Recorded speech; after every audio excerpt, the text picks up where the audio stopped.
Oke, lanjut ke fakta menarik yang kedua tentang Provinsi Gorontalo. Ini sedikit membuat hati saya bangga. Kenapa? Karena fakta menarik yang kedua ini berhubungan dengan seorang perempuan atau wanita, yaitu,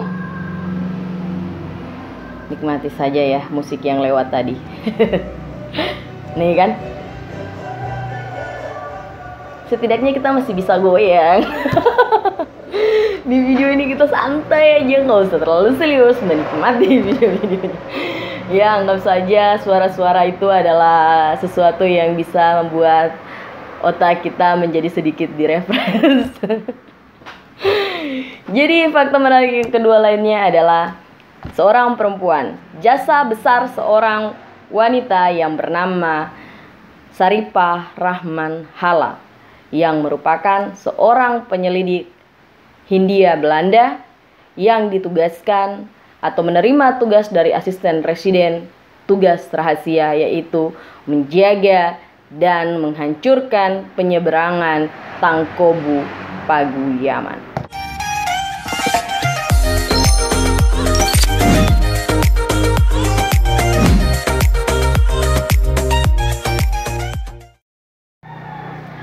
Assalamualaikum warahmatullahi wabarakatuh. Apa kabar sahabat kreatif? Sehat?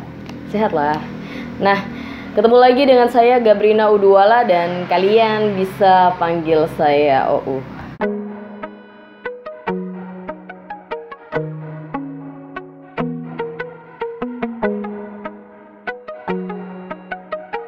Saya sedikit malas dengan kendaraan yang suara knalpotnya terlalu runcing karena mengganggu sekali aktivitas saya bikin video. Sudah tag saya video saya yang keberapa hari ini.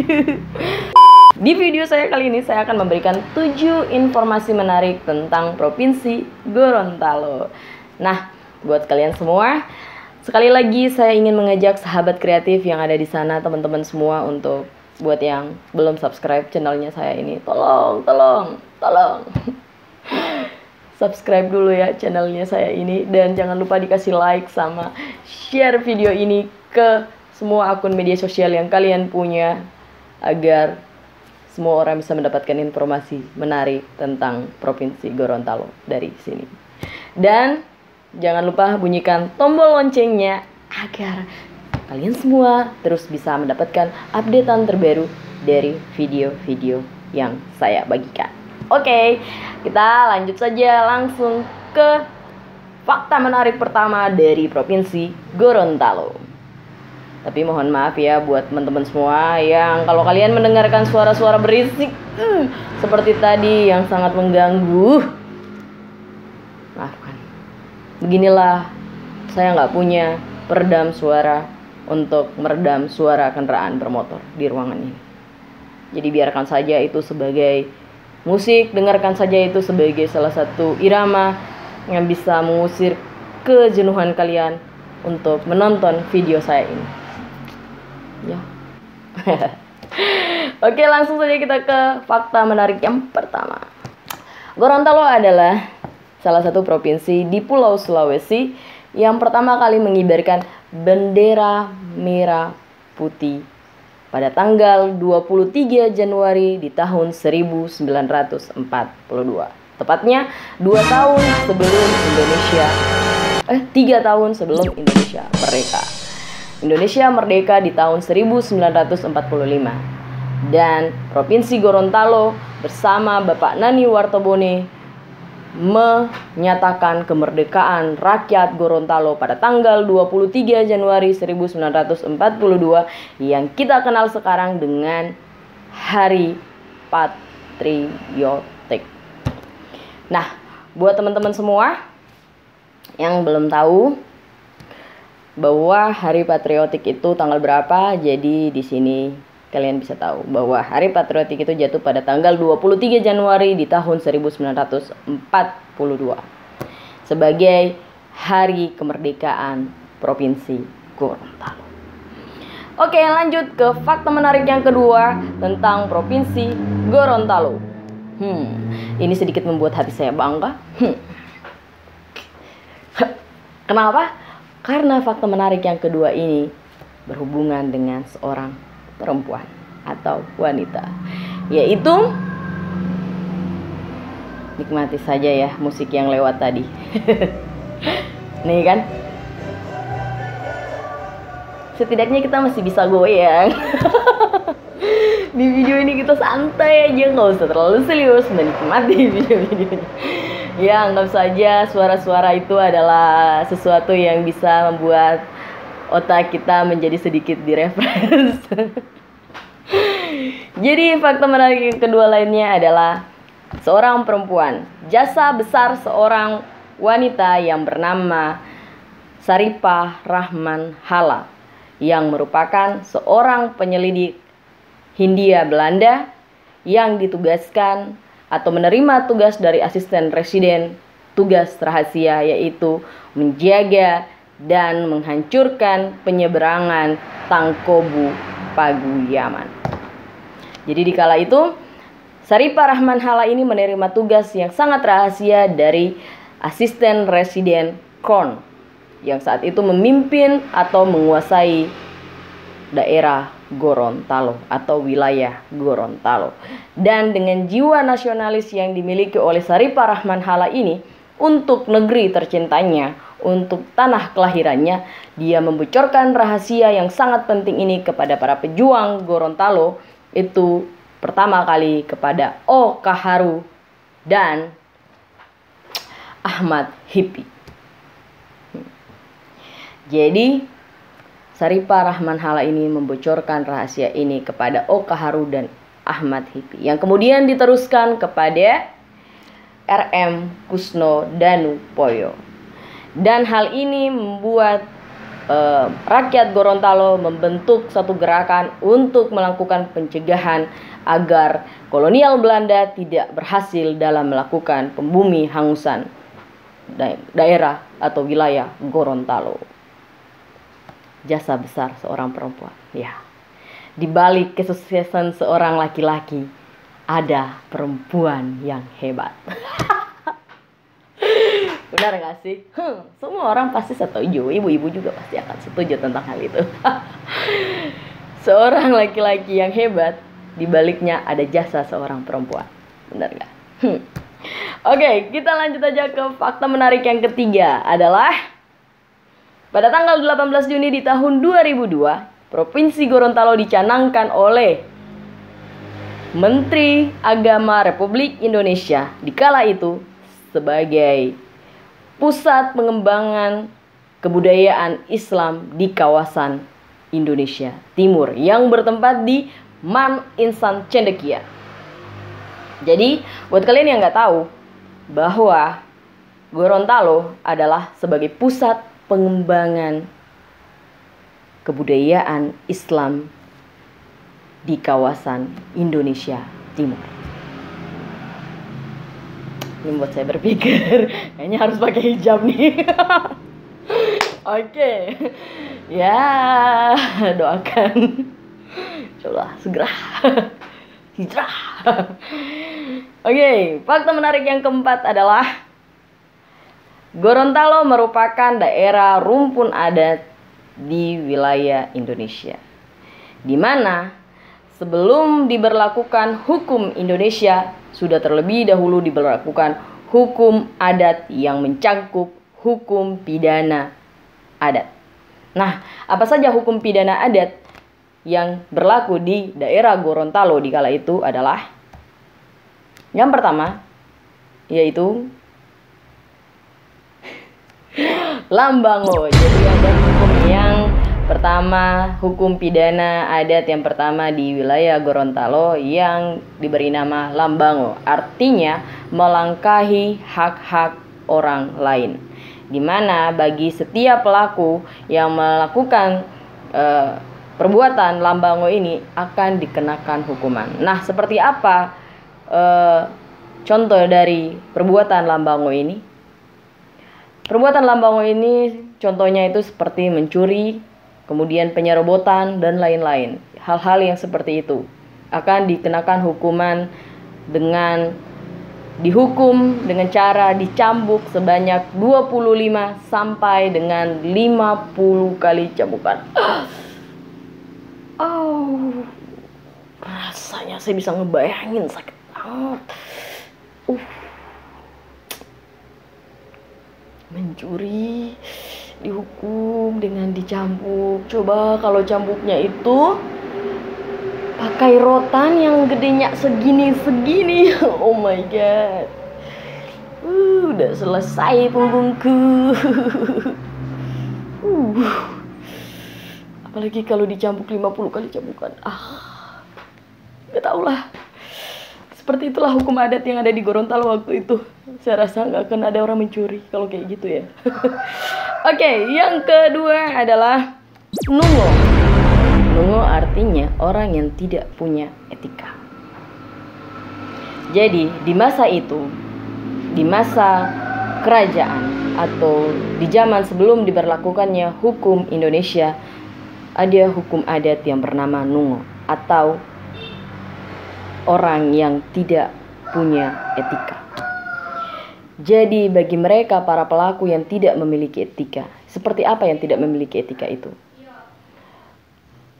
Orang-orang atau contoh kasus yang tidak memiliki etika adalah tidak memberikan salam kepada orang yang lebih tua. Tolong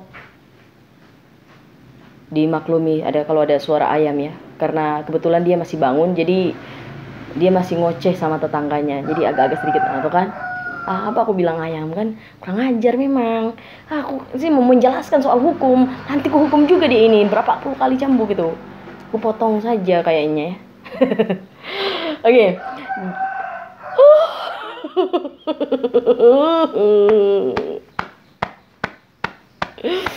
Kuslakban juga mulutnya si ayam ini. Oke, jadi nungo ini adalah pelanggaran di mana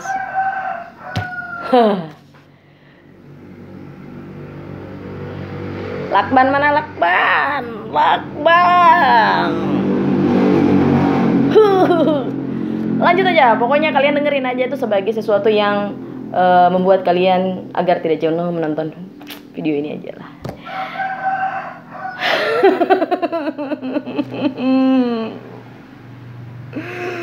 19 menit kan, dari tadi udah 1 menit aku cuma dengerin dia ngokok. Ya udahlah. Jadi nungo ini adalah pelanggaran etika, di mana ada orang yang tidak bisa menghargai orang yang lebih tua atau orang yang dituakan. Contohnya seperti tidak memberikan salam kepada orang yang lebih tua. Itu bisa orang tua, bisa kakak, dan juga bisa orang-orang yang dituakan atau yang harus dihargai, seperti itu. Nah, buat mereka para pelanggar nungo akan dikenakan dengan hukuman dicambuk 25 kali.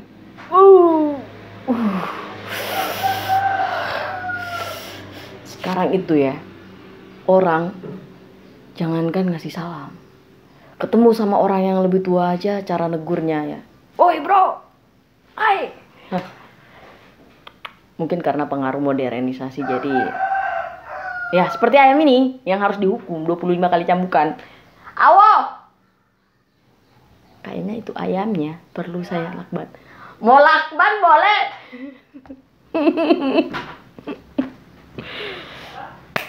Oke, lanjut. Kita ke hukum pidana adat yang ketiga. Nah, hukum pidana adat yang ketiga adalah balalo. Balalo artinya orang yang tidak sopan, baik dalam tutur kata maupun dalam perbuatan. Ya, kayak ayam ini. Dari tadi saya bikin video, dari tadi dia juga dia ngokok di belakang. Rasa-rasanya. Aku menangis. Aku ingin menangis ketika bikin video ini dan si ayam ngoceh terus di belakang. Oke. Buat mereka para pelaku balalo ini akan dikenakan hukuman 25 kali cambukan. Jadi Balalo ini adalah orang-orang yang melakukan tindakan tidak sopan baik itu dalam tutur kata maupun dalam perbuatan. Ya, contohnya seperti ketika ada orang tua lagi menerima tamu, kemudian kita dengan santainya berjalan di depan orang tua, di depan tamu itu dengan gaya yang sok keren. Kalau ini kejadiannya di zaman kakek saya dulu masih memerintah sebagai seorang kepala desa. Kalau saya jalannya modelnya kayak gitu, walaupun saya seorang yang sangat terkenal ataupun cucu kesayangan, pasti setelah tamunya pulang, saya akan mendapatkan cambukan dari kakek saya di kaki.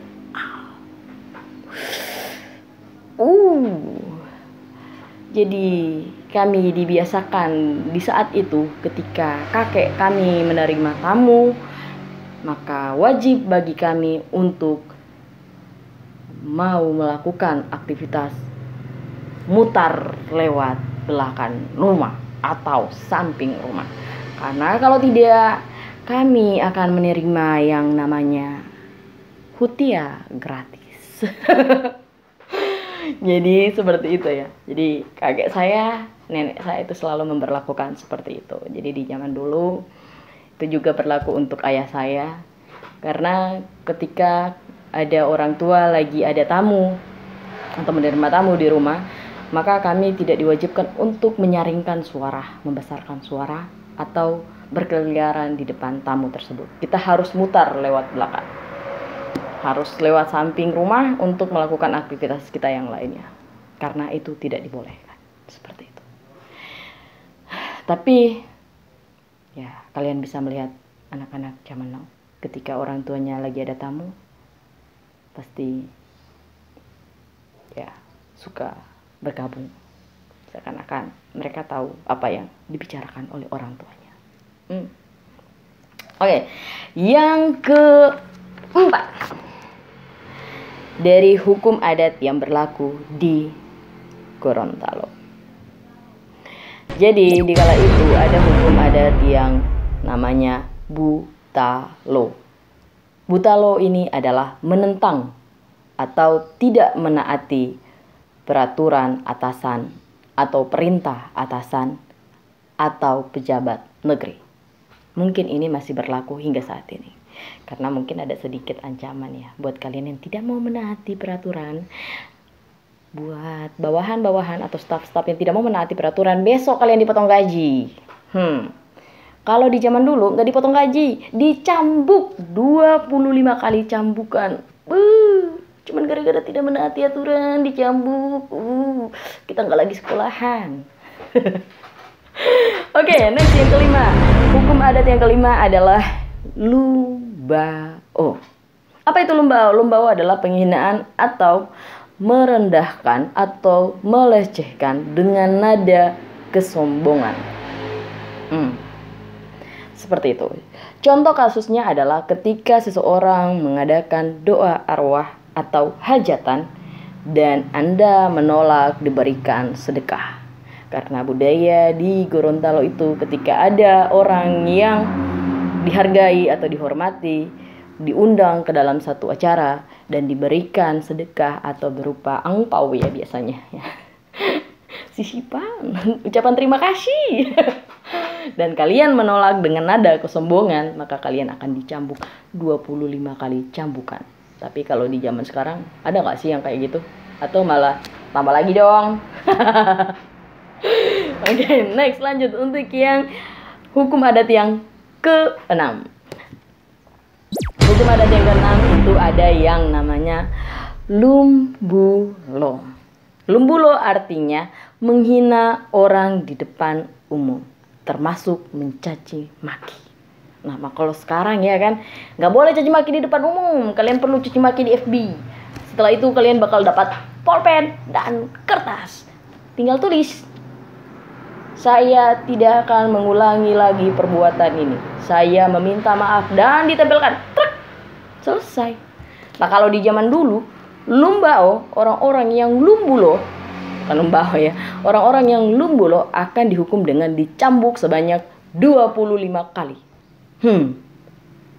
Di zaman itu uang tidak berharga.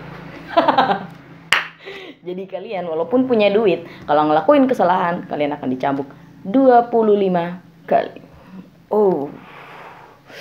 Jadi nggak ada yang namanya pulpen, dan kalian nggak akan mendapatkan yang namanya kertas. Hanya akan mendapatkan yang namanya hutiah. Oke, next lanjut untuk hukum adat yang ketujuh. Hukum adat yang ketujuh namanya bayalo. Apa itu bayalo? Bayalo adalah pelanggaran susila atau perzinahan, di mana hubungan suami istri yang tidak sah dilakukan. Nah, bagi para pelaku bayalo ini, mereka akan dihukum dengan 50 kali sampai 100 kali cambukan. Dan bukan hanya itu.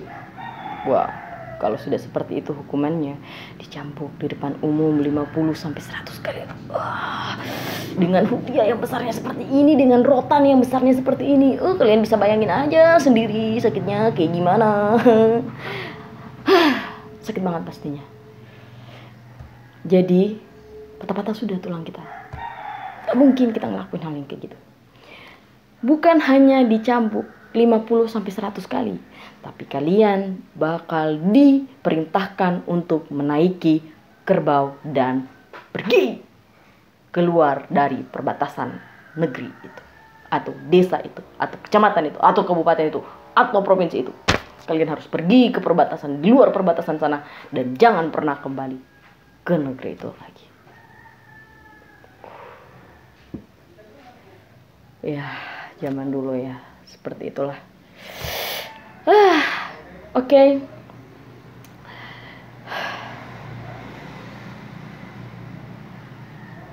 Next, untuk hukum adat yang ke-9, bunulo. Bunulo adalah menghakimi sendiri. Jadi contoh kasus seperti seseorang yang bukan pelaku disebut sebagai pelaku dan dia dipukuli oleh orang tersebut, maka orang yang memukuli orang tersebut akan dihukum dengan 25 kali cambukan. Artinya kalian tidak boleh melakukan tindakan menghakimi orang lain sendiri. Rame-rame boleh? Boleh. Ya enggak boleh lah. Apalagi kalau orang yang dihakimi itu bukan pelakunya. Jadi kalian harus cari tahu dulu. Nantinya yang ada kalian dicambuk rame-rame 25 kali. Oke, next lanjut yang ke 10. Hukum adat yang berikutnya adalah lahi atau melarikan diri. Ini bisa berarti melarikan diri dari tanggung jawab. Nah, mereka yang sudah diberikan tanggung jawab atau kepercayaan tapi tidak mengemban tanggung jawab itu dengan baik dan malah melarikan diri, mereka akan diberikan hukuman dengan 25 kali cambukan. Siapa yang juara lari dari kenyataan di sini? Mau dicambuk 25 kali? Pikirkan lagi ya. Oke, next untuk yang berikutnya ada hukum adat yang namanya batato. Batato di sini artinya bukan nato ya, bukan. Batato itu artinya membuka lahan tanpa meminta izin. Jadi mereka para orang-orang yang suka mengklaim satu wilayah sebagai milik mereka sendiri tanpa izin dari penguasa atau tanpa izin dari pemerintah setempat, mereka akan diberikan hukuman berupa 25 kali cambukan dan diperintahkan untuk meninggalkan tanah itu. Seperti itu. Wow. Dan yang terakhir, hukum adat yang terakhir yang berlaku di Gorontalo dikala itu adalah hutango. Artinya di sini melakukan pelanggaran, yaitu menyalahgunakan wewenang. Jadi bukan hanya untuk masyarakat kalangan bawah atau siapa saja, tapi bagi semua masyarakat, lapisan masyarakat yang ada di Gorontalo dikala itu akan mendapatkan hukumannya masing-masing. Itu mobil, sudah tahu bukan mobil balap, dipakai knalpot racing. Dikira ini apa kayak gitu, sirkuit balap gitu. Suka kadang-kadang kelewat batas orang-orang. Nah, ini huta-hutango adalah penyalahgunaan wewenang. Nah, bagi mereka yang melakukan tindakan penyalahgunaan wewenang seperti korupsi, kemudian penggelapan, dan lain-lain, hal-hal yang bersentuhan dengan hal-hal tersebut, maka mereka akan dikenakan dengan hukuman 50 kali sampai 100 kali cambukan. 50 sampai 100 kali cambukan. Dan bukan hanya dicambuk sebanyak 50 atau 100 kali cambukan, tapi mereka pun akan diperintahkan untuk menaiki sebuah perahu yang tidak dibekali dengan dayung atau tanpa ada dayung, dan kemudian didorong ke tengah laut. Itulah hukuman bagi mereka yang menyalahgunakan wewenang. Oke, next. Untuk fakta menarik yang kelima. Itu tadi fakta menarik yang keempat. Nah, ini fakta menarik yang kelima tentang Provinsi Gorontalo. Apa itu? Masyarakat Gorontalo adalah masyarakat yang terkenal dengan sangat pemalu tapi tidak mau dipermalukan. Bener nggak sih? Bener lah. Orang Gorontalo ya seperti itu. Buat orang Gorontalo, komentar di bawah. Benar loh, kita orang yang terkenal sangat pemalu tapi tidak mau dipermalukan. Tapi kalau saya malu-malu ini kayaknya.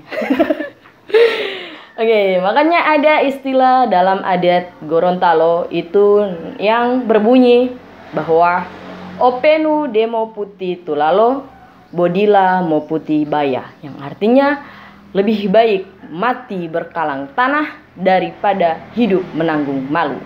Seperti itulah budaya orang Gorontalo atau orang Gorontalo seperti itu. Dan fakta menarik yang keenam lainnya adalah masyarakat Gorontalo terkenal sangat ramah, tamah, sangat lembut. Tetapi dalam waktu yang bersamaan orang Gorontalo bisa meledak-ledak atau mudah sekali tersinggung. Jadi orang Gorontalo itu terkenal memang sangat ramah dan sangat lembut, tapi mereka juga sangat mudah tersinggung atau sensitif. Ya, benar nggak sih? Buat orang Gorontalo, komentar lo di bawah. Kalian mudah sensitif nggak sih? Atau mudah tersinggung nggak sih? Oke. Hal ini ketika seseorang melakukan pelanggaran tentang norma-norma atau seseorang yang menyinggung masalah simbol-simbol budaya dan adat masyarakat Gorontalo, mereka akan bisa marah dengan cara yang sangat kalian tidak tahu. Walaupun kalian tahu orang Gorontalo itu sangat baik, sopan, lembut, tapi di waktu yang bersamaan mereka bisa marah-marah. Oke, fakta menarik yang ketujuh. Fakta menarik yang ketujuh tentang masyarakat Gorontalo adalah banyak masyarakat Gorontalo yang tidak mengetahui siapa saja putra-putri terbaik Provinsi Gorontalo yang turut serta dalam perjuangan Provinsi Gorontalo. Bener nggak sih? Emang kalian tahu nama-namanya? Tahu. Nah kayak gitu kan? Maafkan saja. Oke, jadi fakta menarik yang ketujuh tentang Provinsi Gorontalo adalah ya kita sebagian besar dari kita rakyat Gorontalo banyak yang tidak tahu tentang siapa saja yang ikut dalam gerakan 23 Januari di kala itu. Dan ini saya akan memberikan sedikit informasi tentang para pejuang yang ikut atau turut serta dalam perjuangan gerakan kemerdekaan rakyat Gorontalo. Nah, yang pertama, saya minta izin ngebaca ya, soalnya ini banyak banget, sumpah, banyak banget. Jadi saya ngebaca ya. Nah, ini saya baca aja. Kebetulan nanti saya akan berikan informasi dari mana semua informasi ini saya dapatkan. Oke, yang pertama itu adalah Raja Botutihe, di mana Raja Botutihe ini dia atau beliau itu merencanakan, membangun dan meresmikan sebuah kota tepatnya pada tanggal 6 Sa'ban di tahun 1140 Hijriah atau pada tanggal 1728 Masehi. Beliau membangun kota ini atau meresmikan kota ini sebagai bentuk pertahanan dan perlawanan rakyat Gorontalo kepada kolonialisme. Yang kedua adalah Raja Eyato, di mana Raja Eyato ini melawan para penjajah, yaitu yang berasal dari Ternate, kerajaan Ternate, dan juga company atau dari kolonialisme. atau dari Hindia Belanda ini, dari POC. Kenapa Raja Yato melawan Kesultanan Ternate? Karena saat itu Kesultanan Ternate di bawah pengaruh oleh POC. Ini motor kadang-kadang suka sekali saya. Awas begini. Jadi di kala itu Raja Eyato ini melawan Kesultanan Ternate karena Kesultanan Ternate di kala itu di bawah pengaruh Hindia Belanda atau kolonialisme, di mana mereka ingin merebut daerah atau wilayah Gorontalo ini karena mereka tahu bahwa wilayah Gorontalo ini banyak sekali pertambangan emas. Jadi kalau di zaman dulu mereka udah tahu bahwa Gorontalo ini memiliki banyak sekali tambang emas. Kenapa kita rakyat Gorontalo tidak bisa mengelola emas itu sendiri? Apa nanti harus ada orang lain yang mengelola emas ini baru kita sadar bahwa ini milik kita? Coba kita pikirkan lagi. Oke, lanjut saja. Ada Raja Bia yang juga ikut turut serta dalam perjuangan Raja Eyato. Kemudian Raja Iskandar Monoarfa. Ada juga Raja Abdurrahman, Raja Bumulo II, Raja Wartabone, dan Raja Mustafa. Ada juga Raja Arusbone pertama, di mana Raja Arusbone pertama ini menolak. Jadi di sini ditegaskan ya, bahwa Raja Arusbone pertama ini menolak berdirinya salah satu maskapai Belanda yang akan mengelola emas di Moloti, Pinogu. Jadi di kala itu, pertambangan emas yang ada di Gorontalo menjadi rebutan bangsa lain atau Belanda atau kolonialisme. Mereka ingin mengelola emas yang ada di Moloti atau yang sekarang namanya adalah Pinogu. Sekarang kalian tahu, apakah kekayaan bumi kita harus diberikan kepada orang lain? Atau perlu kita yang harus mengelolanya? Atau kita perlu menunggu sampai ada lagi penjajah yang ingin mengambil emas-emasnya kita? Sekarang ada pilihannya di tangan kalian. Dihitung mulai dari kok jadi kuis ya. Oke, lanjut. Ada Raja Arusbone kedua yang juga menolak penanaman kopi di Sinandaha atau sekarang yang diberi nama Pinogu. Seperti itu. Jadi Raja Arusbone I dan Raja Arusbone II ini menolak para kolonialisme untuk melakukan kegiatannya di wilayah Pinogu. Karena mereka tahu pasti bahwa wilayah Pinogu penuh sekali dengan kekayaan alam, termasuk emas, tambang emas. Oke, yang berikutnya ada Raja Tangahu. Raja Tangahu ini menolak tawaran kerjasama dari pemerintah kolonialisme untuk diberikan gaji agar bisa membantu pekerjaan dari para kolonialisme ini. Jadi Raja Tangahu secara tegas menolak kerjasama dengan pemerintah kolonialisme. Beliau tidak ingin digaji oleh para komunis, oleh para penjajah, oleh bangsa asing. Yang ke-10, Olabu dan Tamuu. Nah, Olabu dan Tamuu ini, ada yang tahu nggak sih Olabu dan Tamuu ini siapa? Saya bahkan baru tahu. Jadi Olabu dan Tamuu ini adalah tokoh masyarakat yang paling berpengaruh di Sumalata. Dan mereka sangat berjasa besar dalam hal menjaga dan melindungi rakyat yang ada di Sumalata dari sistem perpajakan kolonialisme yang dijalankan oleh pemerintah kolonial. Oke, next. Yang ke-11 ada Hussein Katili, Salehamina, Patihedu Monoharpa. Mereka ini adalah para pejuang di masa kebangkitan. Hussein Katili, Salehamina, dan Patihedu Monoharpa ini adalah pelopor berdirinya organisasi Sinar Budi di Gorontalo. Jauh buat kalian yang nggak tahu Sinar Budi itu apa? Sinar Budi itu adalah organisasi kepemudaan di masa kebangkitan rakyat Gorontalo.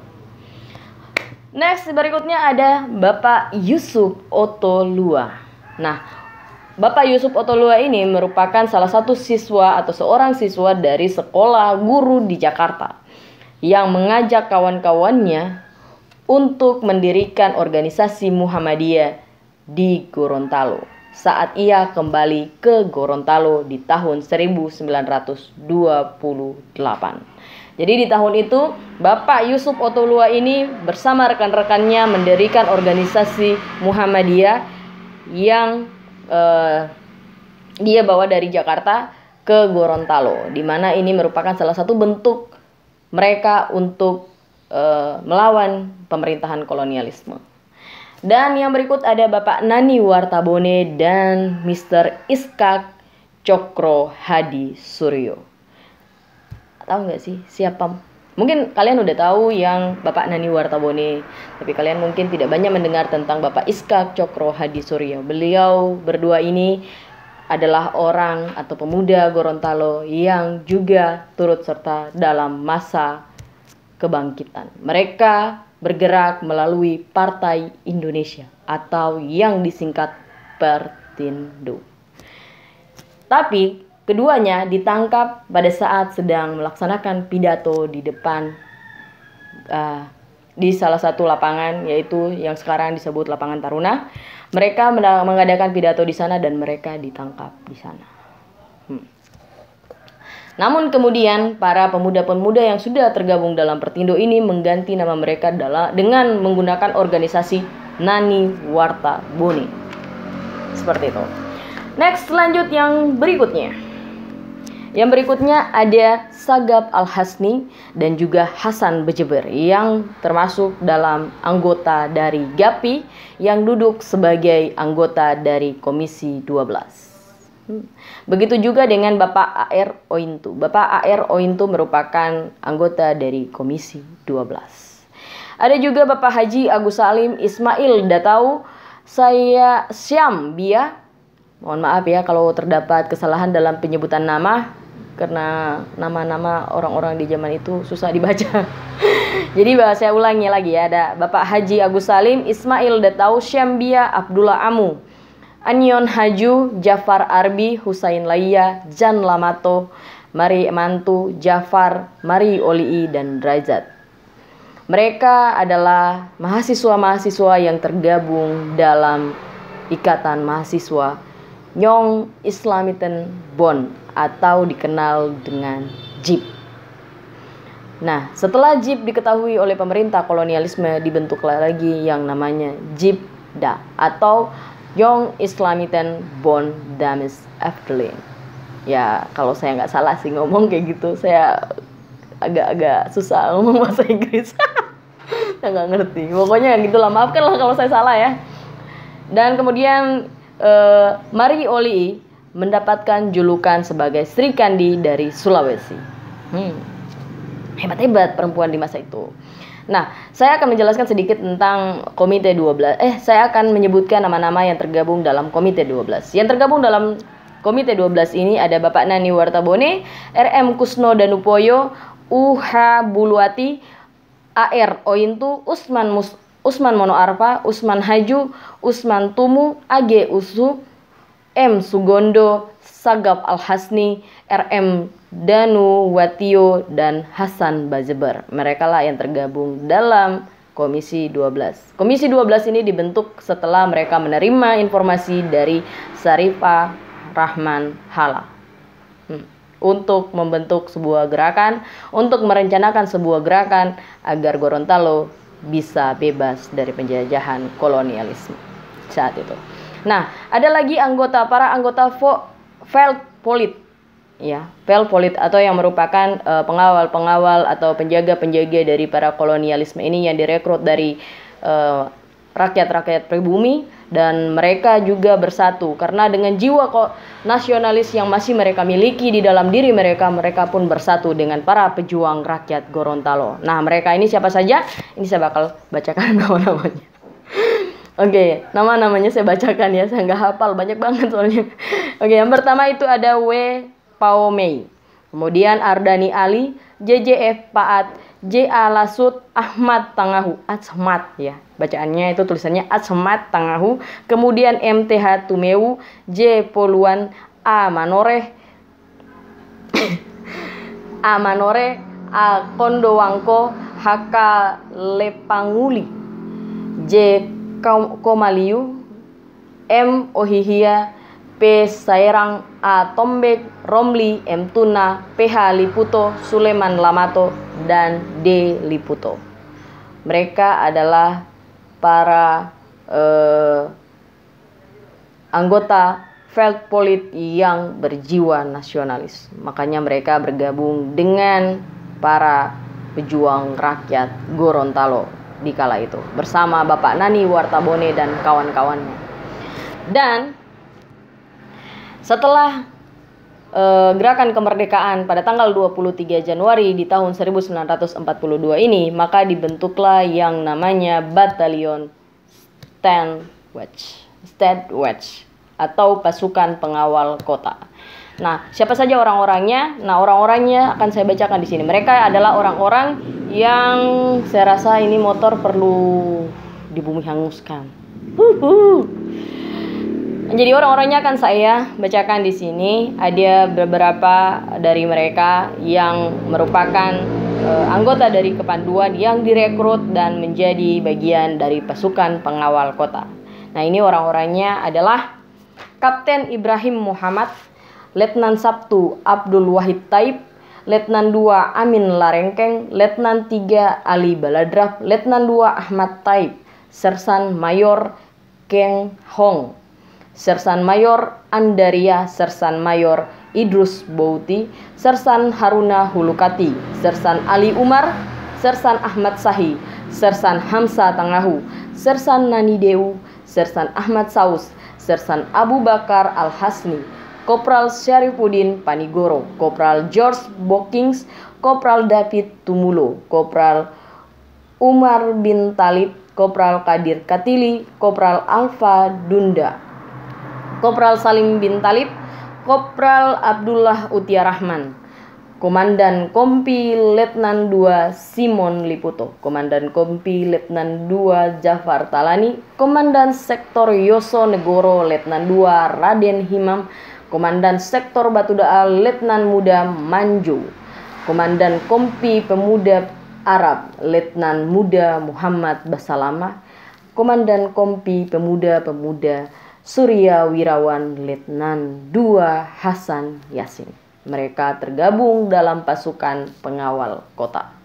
Jadi mereka ini adalah orang-orang yang dikala itu membantu pergerakan kemerdekaan yang diprakasai oleh Bapak Nani Wartabone. Jadi buat kalian semua yang tidak banyak tahu tentang siapa saja pejuang-pejuang dari Gorontalo, maka kalian bisa melihat bahwa bisa menonton, bisa mendengarkan lewat video ini atau channel ini bahwa mereka adalah para pejuang-pejuang dari tanah kelahiran mereka, dari Gorontalo.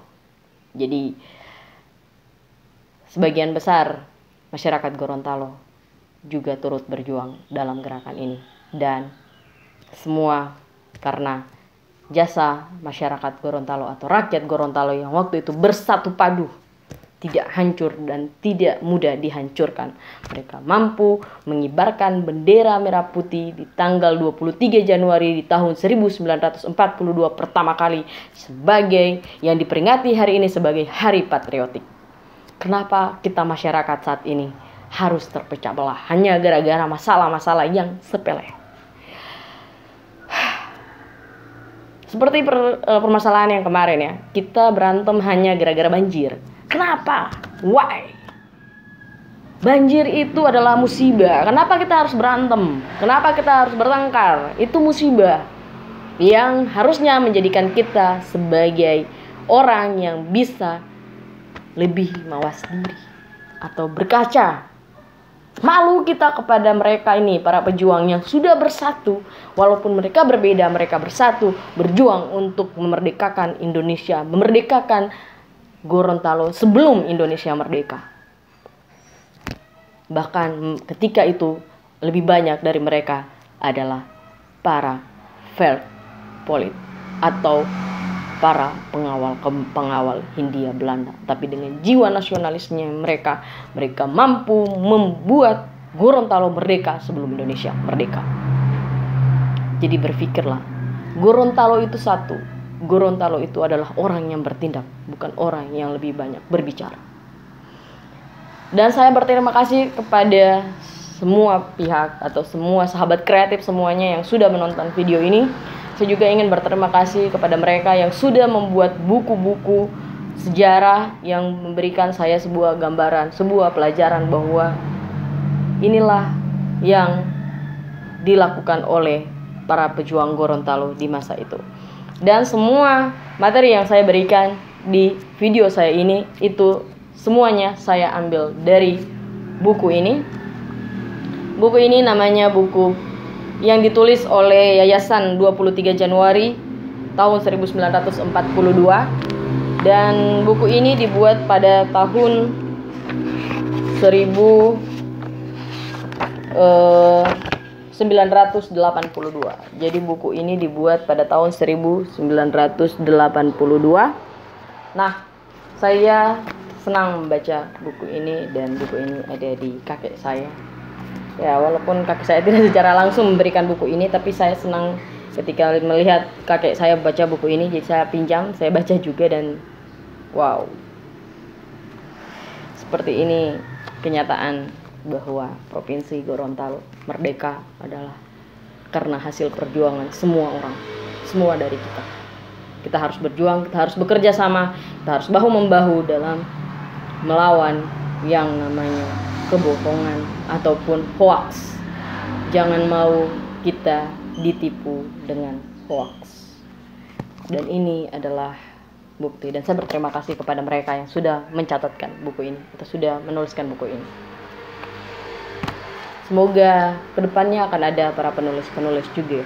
Dan bukan hanya buku para pejuang rakyat daerah Gorontalo, tapi saya juga mengambil materi ini dari sebuah buku yang ditulis oleh beberapa orang yang ingin saya sampaikan di sini. Ada beberapa orang penulis buku yang satu ini, yaitu Bapak A.R. Katili, Bapak Abdullahi, Bapak Ahmad Pakaya, Bapak Amiruddin Tumulo, Bapak Arfan Seri Yusuf, Bapak Muhammad Hussein Mohi atau yang lebih dikenal dengan Bapak El Nino. Terus kemudian Bapak Fadel Muhammad, Bapak Gusnar Ismail, Bapak Halim Usman, Bapak Hamid Kuna, Bapak Hamka Hendra Nur, Bapak Hamsa B. Uno, Bapak Ishak Tongkodu, Bapak Ismail Puhui, Bapak Ismet Mile, Bapak Iswan Abbas Nusi, Bapak Iwan Bokings, Bapak Lilan Dama, Bapak Lukman Lalio, Bapak Lukman Muhammad Baga, Bapak Mansur Pateda, Bapak Mukhtar Muhammad, Bapak Nani Tuloli, Bapak Nelson Pemalingo, Bapak Nizam Dai, Bapak Rauf Ali, Bapak Sofyan Kau, Bapak Sudirman Habibi, Bapak Sulaiman Bouti, Bapak Sunbiki, Bapak Torik Modanggu, Bapak Yosep Paramata, Bapak Jainuddin Tuli, dan Ibu Winarni Monoarfa. Jadi mereka yang telah membuat buku Menggagas Masa Depan Gorontalo. Dan saya membaca buku ini. Sedikit saya mau mengutip sebuah pesan dari Bapak Adi Aksa Daud yang ditulis di buku ini, di bagian belakang buku ini. Jadi mohon maaf jika buku ini sudah agak lusuh, jadi ada di situ tulisannya. Saya ingin mengutip sebuah pesan dari Bapak Adi Aksa Daud. Beliau berkata, satu hal yang harus disadari oleh seluruh masyarakat Gorontalo, bahwa proses kepunahan budaya Gorontalo dari muka bumi akibat dari minimnya dokumentasi sejarah dalam bentuk manuskrip dan diperparah pula ketiadaan minat menulis di masyarakat Gorontalo, dan yang ada adalah bongkahan tradisi lisan yang jauh dari tradisi diskusi ilmiah. Adapun tulisan tentang Gorontalo masa lalu hanya bisa ditemukan di perpustakaan-perpustakaan di luar negeri. Guys, jadi kalau misalnya tulisan tentang Gorontalo di masa lalu hanya bisa ditemukan di perpustakaan-perpustakaan luar negeri yang paling banyak, kenapa kalian, kita semua di sini termasuk saya, tidak ikut serta dalam menjaga budaya dan masa lalu Gorontalo ini untuk tetap bisa dipelajari oleh generasi-generasi penerus yang ada di Provinsi Gorontalo, agar budaya kita, agar tradisi kita, agar perjuangan rakyat Gorontalo di masa lalu tetap bisa diingat oleh semua generasi kita sebagai sesuatu yang dapat terus mempersatukan, mengukuhkan kekeluargaan kita dan rasa cinta kita terhadap negeri kita ini, Gorontalo. Hulondalo Lipu. Oke, Bapak Adi Arsa Daud adalah salah satu putra terbaik dari Provinsi Gorontalo. Ada banyak putra terbaik lainnya seperti Bapak B.J. Habibie. Ada juga yang lainnya yang mungkin saya tidak bisa sebutkan satu persatu, tapi kalian semua pasti sudah tahu siapa saja putra-putra terbaik saat ini dari Provinsi Gorontalo yang sudah banyak kalian dipublikasikan atau disampaikan di segala media. Tapi untuk mengangkat tentang budaya lokal, budaya Gorontalo, ataupun tentang siapa saja, ataupun tentang bagaimana perjuangan masyarakat Gorontalo, itu sangat minim. Dan tidak ada sesuatu yang bisa kita ambil untuk bisa menjelaskan kepada kita siapa saja pejuang-pejuang dari Gorontalo. Atau apa saja hal-hal yang sangat baik dari Gorontalo. Oke, buat sahabat kreatif semuanya, sekian video dari saya. Terima kasih sudah mau menonton video ini. Dan jangan lupa sekali lagi subscribe ya channel ini ya. Subscribe, mohon please, agar saya terus bisa memberikan informasi tentang Provinsi Gorontalo kepada kalian semua, kepada sahabat kreatif semuanya. Dan jangan lupa kalian like serta share video ini jika video ini bermanfaat untuk kalian semua, agar semua orang bisa mendengarkan apa yang ada di video ini dan bisa tahu informasi apa saja yang mereka dapatkan dari video ini. Terima kasih buat sahabat kreatif semuanya sekali lagi. Dan akhir kata, janganlah menjadi pejuang-pejuang yang bergerak di dunia maya saja dengan cara yang tidak elegan. Mari kita berjuang di kehidupan nyata dengan cara yang lebih elegan dan sportif. Jadilah generasi penerus cita-cita bangsa yang bisa mengangkat nama baik negeri kita tercinta. Terima kasih buat semuanya. Assalamualaikum warahmatullahi wabarakatuh. Bye bye. Salam kreatif.